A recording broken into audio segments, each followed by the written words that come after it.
She stormed across my yard, red face, waving a piece of paper like it was a weapon. "This property falls under my HOA," she shrieked, "and you will obey our rules, or we'll seize you by force if we have to." I just stood there, holding the keys I had signed for 2 days ago. The papers she flashed weren't even mine, they had someone else's address printed right at the top.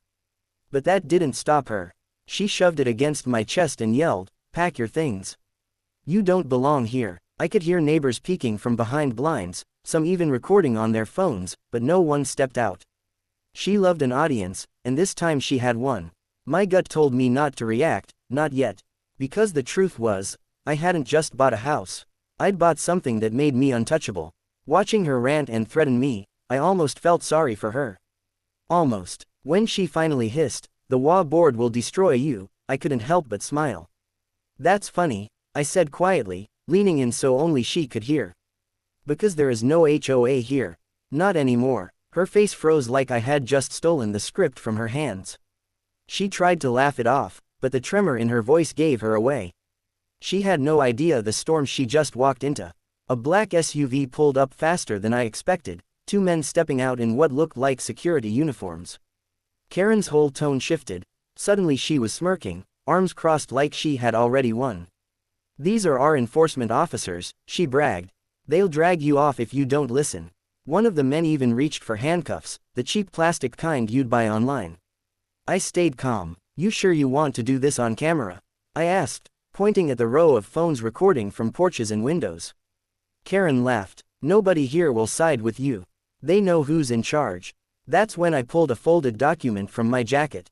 Not a fake notice like hers, this was the deed, stamped and sealed. "This land," I said slowly, letting each word cut through the silence. "I didn't just buy the house, I bought the entire subdivision.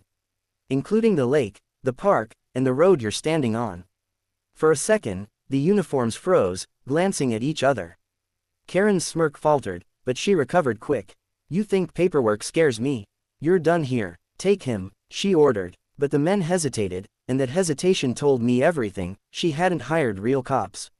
She'd hired imposters, and I was about to expose her in front of the whole neighborhood. The taller fake officer finally stepped closer, but I didn't move. Instead, I pulled out my phone, tapped once, and the front yard speakers lit up with security footage from the night before. The whole neighborhood gasped as the video played.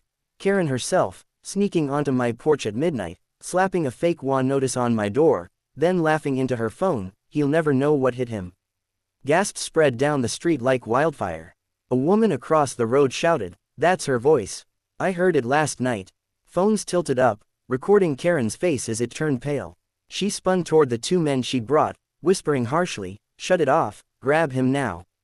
But they didn't. In fact, one of them pulled his cap off and muttered, "Lady, you didn't say he owned the whole block, we're not getting arrested for this." The other just backed toward the SUV, clearly done. Karen's voice cracked as she screamed, "You can't do this. I am the HOA. This whole place listens to me." I stepped down the porch, my voice calm but sharp enough to cut her off. "Not anymore. Because as of this week, the HOA was dissolved. And the paperwork is already filed with the county." I held up the stamped papers for everyone to see. "You're trespassing on my land." Her jaw dropped, and for the first time, she had nothing to say. Karen's silence didn't last. Her shock twisted into rage, and she snatched the papers right out of my hand, crumpling them like trash. "These mean nothing," she screamed, stomping toward me. "I don't care what you filed.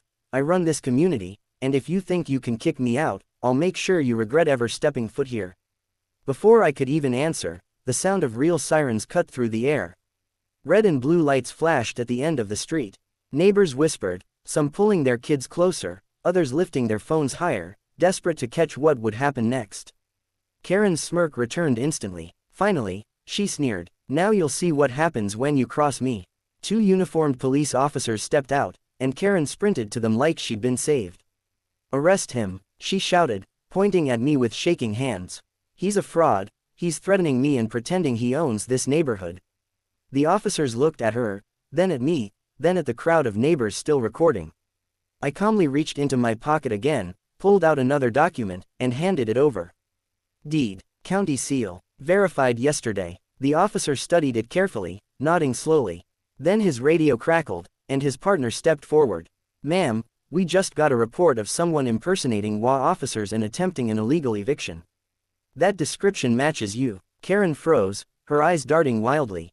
"No, no, no, you don't understand, they work for me. This is my neighborhood." But the neighbors had already started chanting, "Show her the footage. Show her the footage," and phones were flashing like paparazzi. For the first time, Karen looked cornered. And she knew it. The taller officer stepped forward, cuffing Karen's hands while she barked that this was a mistake, that she ran the HOA and they were criminals. Her voice broke into a plea that nobody answered. A county investigator in plain clothes pushed through the crowd with a warrant and a folder full of bank records and forged signatures. He read aloud, slow and clear, "Felony impersonation, forgery, and attempted extortion." The neighbors who had watched from behind curtains now pushed to the curb, faces softening into quiet relief as someone shouted, "Finally, she can't hurt anyone else." Karen tried one last move, lunging for the SUV keys as if she could buy her way out, but the fake enforcers had already turned on her when they saw the evidence. One of them spat, "We're not getting jailed for you." I watched her being led away and felt a strange calm, not triumph, just the weight of a thing fixed. I held up my deed again for the cameras and said, loud enough for every phone to catch it, "You can't seize people by force on paper you made yourself." That line echoed down the block and even Karen's face, red and defeated in the back of the cruiser, couldn't swallow it.